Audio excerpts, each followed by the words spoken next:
Now, from WYDC TV, this is Big Fox News at 10.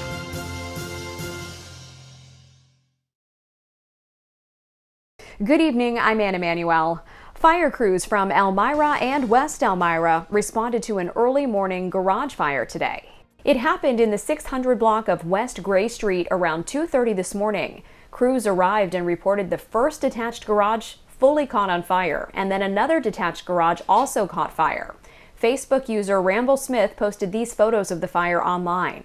Crews were able to put out both fires after about 3 hours. The original garage was destroyed by the fire, and the second experienced mostly exterior damage. Fire investigators are currently trying to determine the cause.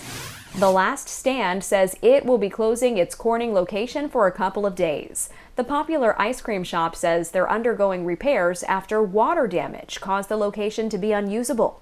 Last Stand's Horseheads location is still operating under normal hours. Stay tuned to the latest Last Stand Facebook page updates for any developments. In Pennsylvania, just days after an escaped murderer was caught by state police, comes word of another escape and capture in the same state.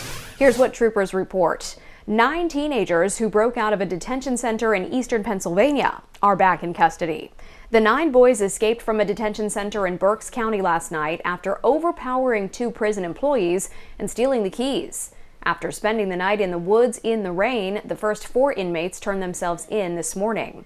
The remaining 5 juveniles were caught an hour later after they stole a truck. Well, I saw 2 of them when I was leaving because our command post was at Abraxas, and they're really dirty looking, and they look like they probably have been out walking in the woods since 8 o'clock last night. I think both of them came in without any footwear, but their footwear were slides. So they look pretty weary looking and dirty. Police say all 9 juveniles will be charged with escape, but could face additional charges. A prisoner swap between Iran and the U.S. is in motion after the White House released $6 billion in once frozen Iranian assets. Now, President Biden today announcing even more sanctions in retaliation and is warning Americans not to travel to Iran. Rebecca Castor has more from Washington. 5 Americans who have been held captive in Iran boarding a plane to make their way back to the U.S. The U.S. government says they were all wrongfully detained. Big day, big development, and we're obviously all very, very happy. In exchange, the Biden administration will release 5 Iranian prisoners, 2 of which will remain on U.S. soil. A deal that also includes releasing billions in Iranian funds that were frozen due to sanctions. Today, the equivalent of $5.9 billion was deposited to the accounts of the 6 Iranian banks. Critics say the administration is not only boosting the Iranian economy, but also making Americans more vulnerable. This is the beginning of the next round of hostages. The incentive system is now put in place, not just for the Iranians, but for the North Koreans, for every bad actor that says, take an American, you'll get $1 billion.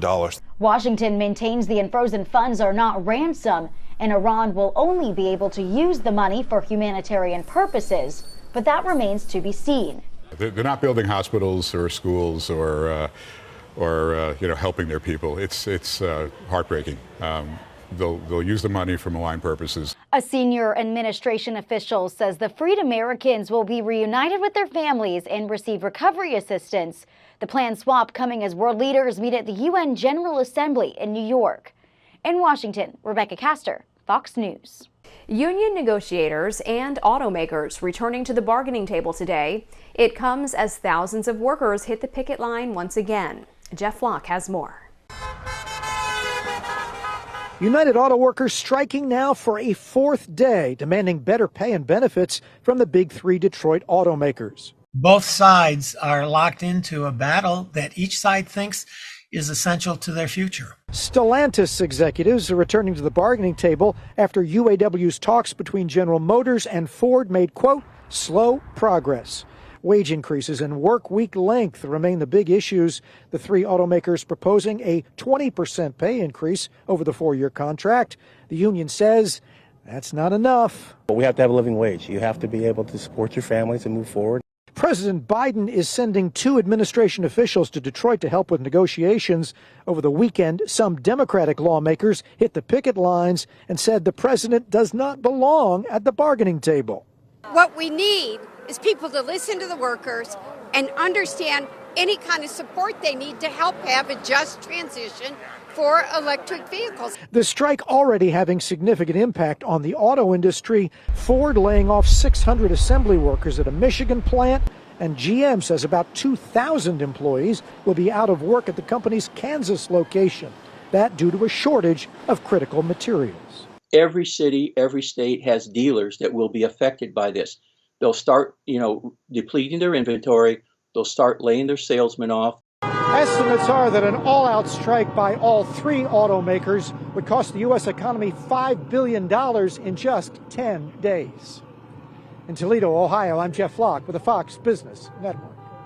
Governor Kathy Hochul calls on other states to follow New York's lead in gender affirmation care. She made the remarks during the Clinton Global Initiative today in New York City.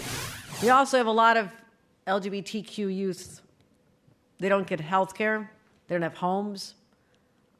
We changed our human rights law to include gender identity and expression, making it illegal for employers, banks, creditors, and landlords to discriminate against them. Governor Kathy Hochul calls on other states to follow New York's lead in gender affirmation care. She made the remarks during the Clinton Global Initiative today in New York City. The clock is ticking as House Speaker Kevin McCarthy races to sell his members on a plan to keep the government running. The short-term spending bill from moderate Republicans would temporarily cut all funding by 1%, except for the military and veteran services. It was endorsed by the leader of the conservative House Freedom Caucus, but he's having trouble getting other conservatives on board. I do expect a government shutdown, and what a lot of people may not understand, it's not necessarily the end of the world. The vast majority of federal workers will be essential, deemed essential, be going into work. It is all about the math for McCarthy. He can only afford to lose 4 votes without having to rely on Democrats for help, a move that would make him vulnerable to a leadership challenge. And with less than 2 weeks to go before the government runs out of money, mainstream Republicans are pressuring rank-and-file conservatives to take the deal. This is a very small group that says they want more, but are willing to actually have us spend more money rather than less money by shutting down the government. Meanwhile, the White House is lashing out at Republicans over the stalemate, claiming McCarthy is, quote, beholden to the far-right ideologues in the House. They're back at it again, breaking their commitment, threatening more cuts and threatening to shut down the government again this month. And now some Republicans want members to forfeit their pay if federal workers don't get paid. On Capitol Hill, I'm Aisha Hasni, Fox News.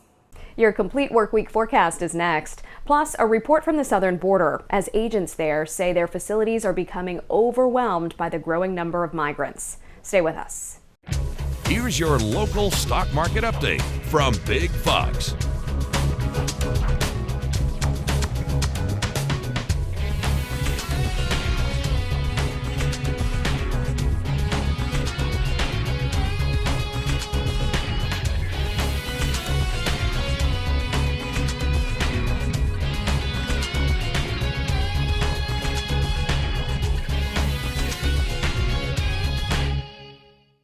Now, your Twin Tiers forecast from Big Fox. Hi, everyone. Welcome. I'm meteorologist Sam Ryan. Well, the system is moving on out. Some of the lingering cloud cover will have a chance of an isolated drip or two out there. Looking back at our temperatures, we saw those warm up to 73 here on Monday. We'll have the potential of some overnight fog developing now on the backside of this wave of low pressure moving off to the northeast. And we'll have the winds picking up out of the northwest into our Tuesday, just for one day. Kind of a brisk wind out there, but we're going to have a drier stretch of weather moving in just after that. High pressure takes hold and right on into the weekend. The last week, by the way, of summer, the autumnal equinox occurs at 2:50 a.m. on Saturday. Now, let me say that again. 2:50 a.m. on Saturday is our autumnal equinox. We'll have a drier stretch of weather rounding out this last week of summer, and then the pattern does look to change the following week. And there are indications of seasonal changes here as we look at the big picture. Even up in Canada, we're starting to see the formation of the polar vortex of all things. Good grief. Can't believe how fast summer went. All right, so there's just a look at some passing clouds. That's about it. Again, can't rule out a stray drip or two here for our Tuesday. but most areas will stay dry just with that brisk wind. Again, on the back side of the system, let me zoom on out, show you the big picture. So we've got high pressure out here to the west, and that's going to be sliding in as this whole thing exits the area. And it will lead to lighter winds going into Tuesday night, Wednesday morning. So Tuesday out the door, again, can't rule out a stray shower, 52 degrees. Isolated storm perhaps, winds out of the northwest around 5 to 10, but the winds pick up into the afternoon. Could gust up to around 25 miles per hour. 68 degrees at 5 p.m. Be in the mid-60s at noon. So seasonably cool out here. Average high is 74, getting back into some sunshine, 69 degrees. But again, clouds kind of in and out of here with a few spotty drips.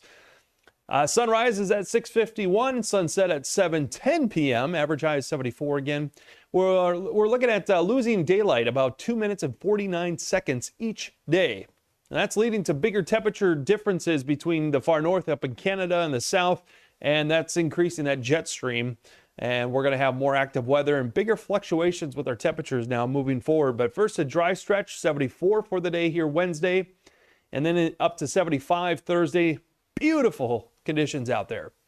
With this high pressure in control, we continue to warm up for the last day of summer, 76 degrees, and then the first day of fall, officially at 2:50 a.m. in the morning, that autumnal equinox, 73 degrees. We start to cool down.